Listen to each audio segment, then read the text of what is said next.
Understanding heavy rain in English. Hello, everyone. Today we're diving into a weather-related phrase that often pops up in English conversations, news reports, and weather forecasts. The phrase is heavy rain. If you're curious about what it exactly means and how you can use it in your own conversations, then you're in the right place. Let's explore this downpour of knowledge together. Heavy rain refers to a large amount of rain falling in a short period of time. It's not just a drizzle or light rain.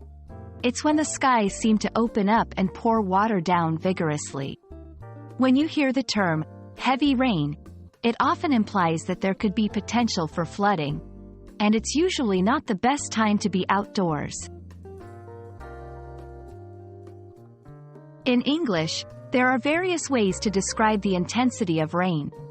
Here's a quick rundown. Light rain, a gentle, light precipitation. Moderate rain, a steady rain but not overly heavy. Heavy rain, a high amount of rainfall, which can cause visibility issues and accumulate quickly. Torrential rain, extremely heavy rain, often leading to severe flooding. Knowing these terms can help you understand weather forecasts better and communicate the situation more accurately. Let's put heavy rain into action with some examples. The weather forecast predicts heavy rain for this afternoon. During the heavy rain, it's best to stay indoors. The heavy rain caused the streets to flood within minutes. By using the phrase in different contexts, you can enhance your English speaking skills, especially when talking about weather conditions. Beyond just a description of weather, heavy rain can have significant impacts. Transportation. Heavy rain can disrupt traffic and public transportation.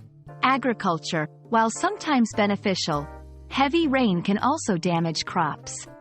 Safety. Authorities often issue warnings to stay inside during heavy rain due to safety risks.